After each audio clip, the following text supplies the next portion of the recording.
কষ্টের জীবন মানেই প্রবাস জীবন। শুধুমাত্র একটু সুখের জন্য পরিবার পরিজনকে ছেড়ে দূর প্রবাসে যেয়ে একা থাকতে হয়। হ্যালো এভরিওয়ান, আসসালামু আলাইকুম। আমি মুক্তা, মুক্তা ব্লগ চ্যানেলে সবাইকে স্বাগত জানাই। কাছে দূরে যে যেখান থেকে আজকের ভিডিওটা দেখছেন, আশা করি আল্লাহর রহমতে ভালো আছেন। আমরাও আলহামদুলিল্লাহ আল্লাহর অশেষ রহমতে ভালো আছি। সবার সুস্বাস্থ্য কামনা করে বরাবরের মতো নতুন আরও একটা daily life style blog video নিয়ে আপনাদের সবার মাঝে হাজির হয়ে গেলাম। আশা রাখছি বরাবরের মতো আজকের ভিডিওটাও আপনাদের খুব ভালো লাগবে, আর যদি ভালো লাগে তাহলে শেষ পর্যন্ত আমার সাথে থেকে যেতে পারেন। আমার হাজবেন্ড সহ ওনারা 3 ভাই, কোনো বোন নেই। 2 ভাই হচ্ছে দেশের বাইরে থাকে, আর আমার হাজবেন্ড এই তো উনি হচ্ছে একটা জব করে সরকারি। যাই হোক, সে অসুস্থ থাকার কারণে যেহেতু গ্রামের বাড়িতে যেতে পারেনি, তো আজকে হচ্ছে আমার ভাসুর আসবে দেখার জন্য। আর আমার ভাসুর উনি হচ্ছে যেহেতু প্রবাসে থাকে, আর আজকেই হচ্ছে ওনার ফ্লাইট। 10 দিনের মাত্র ছুটিতে গ্রামের বাড়িতে এসেছিল ঈদ করার জন্য, কোরবানির ঈদে।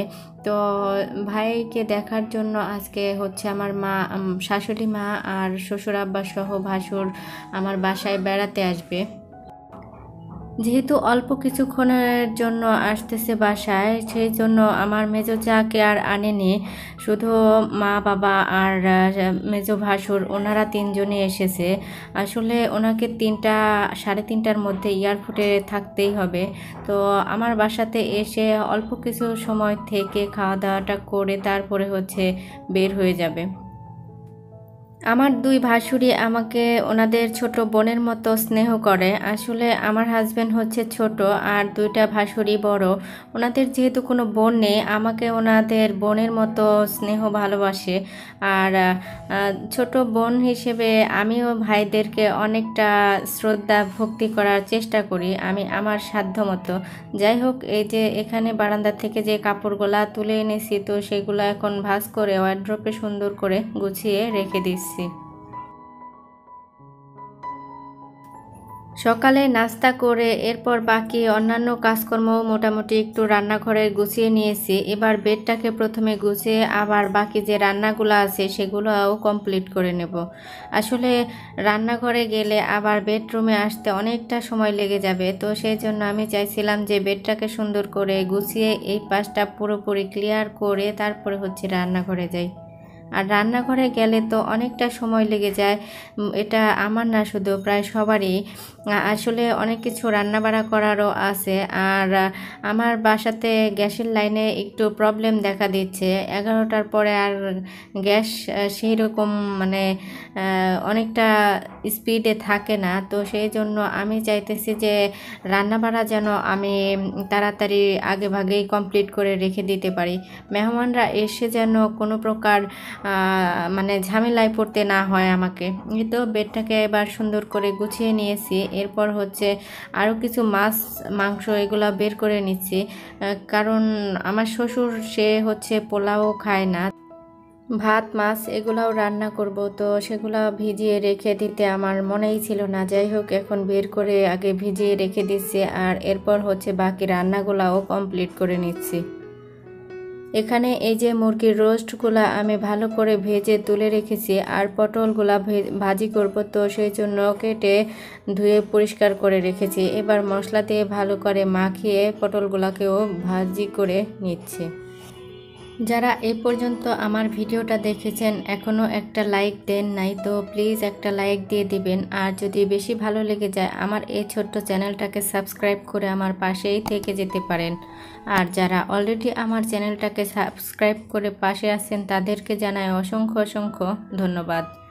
এই তো আমি 2 চুলাতে একই সাথে রান্নাগুলা বসিয়ে দিচ্ছি, খুবই ঝটপটভাবে রান্নাগুলা করে নিচ্ছি।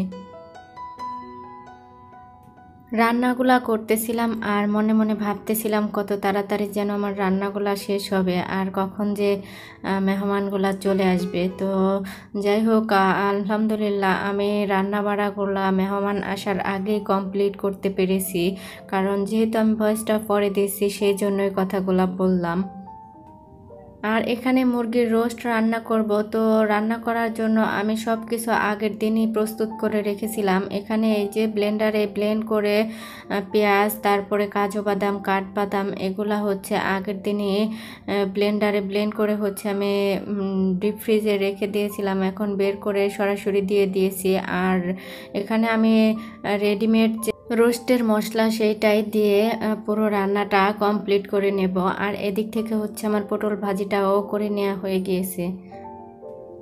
আর এই তো এবার মশলাটাকে ভালো করে কষিয়ে তারপরে হচ্ছে ভেজে রাখা যে রোস্টের পিসগুলা সেগুলাই হচ্ছে দিয়ে রান্নাটা পুরো কমপ্লিট করে নেব।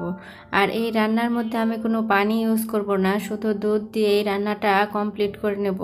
যেহেতু টক দইও দিয়েছি তো ব্যালেন্স রক্ষার জন্য একটু আমি এখানে 1 চামচ পরিমাণ চিনিও দিয়ে দিব।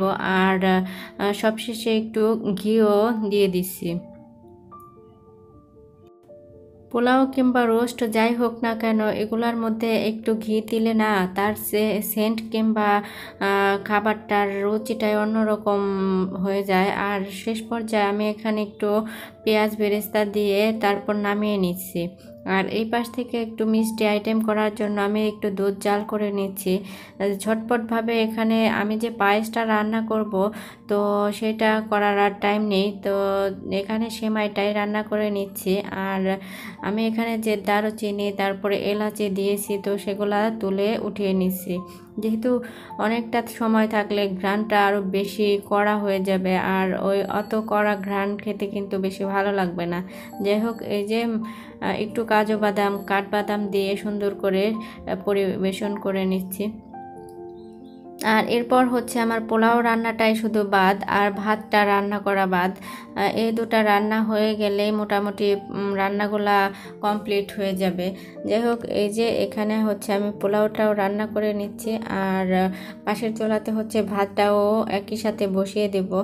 যাই হোক এই রান্নাগুলা সব কমপ্লিট করে তারপরে হচ্ছে ঘরগুলা মোটামুটি গুছিয়ে নিয়েছি। আর গোছানোর পরে হচ্ছে আমি ঘরগুলা মুছে তারপরে হচ্ছে পরিষ্কার করে নিজেও ফ্রেশ হয়ে গোসল করে রেডি হয়ে থাকবো। আর মেহমানরা সবাই আসলে যেন আর কোনো ঝামেলা না থাকে, সব কিছু এই যে বেড়ে নিয়েছি, এরপর ঢেকে রেখে দেব। যেহেতু আমার ডাইনিং নেই তো সেই জন্য খাবারটা হচ্ছে আমরা খাটের উপরে বসেই খাবো, তো অত ডিটেলসে আর শেয়ার করব না। তো এখানে হচ্ছে পোলাওটাকেও নেড়ে চেড়ে রেখে এরপর হচ্ছে কিছুটা ফলও কাটবো। তো ফলগুলা ভালো করে সুন্দর করে ধুয়ে পরিষ্কার করে রেখে দিচ্ছি। আর এত পরিমাণ গরম পড়েছে তো সেই জন্য একটু লেবুর শরবত করে রেখে দেব, আসলে পরে যেন ঠান্ডা ঠান্ডা লেবুর শরবত খেয়ে সবার প্রাণটা জুড়িয়ে যায়। যেহেতু আমার ফোন একটাই, এই ফোন দিয়েই ভিডিও করে আবার এই ফোন দিয়েই কথা বলা হয়, তো একটু পর পর আমার ছেলেরা এসে বলতেছে যে আম্মু দাদা দাদুকে ফোন দাও যে ওনারা কোন পর্যন্ত এসেছে। তো আমি বলতেছি যে আচ্ছা দেব, তোমরা একটু ওয়েট করো। ওদের আর ধৈর্যে মানছেই না যে কখন তারা আসবে, কখন ওনাদের সাথে ওরা দেখা করতে পারবে। ওদের মন মানসিকতা এখন একদম উড়ো উড়ো হয়ে গিয়েছে। যাই হোক এখান থেকে আজকের মতো ভিডিওটা শেষ করে ফেলবো। সবাই সুস্থ থাকবেন, ভালো থাকবেন। আল্লাহ হাফেজ, আসসালামু আলাইকুম।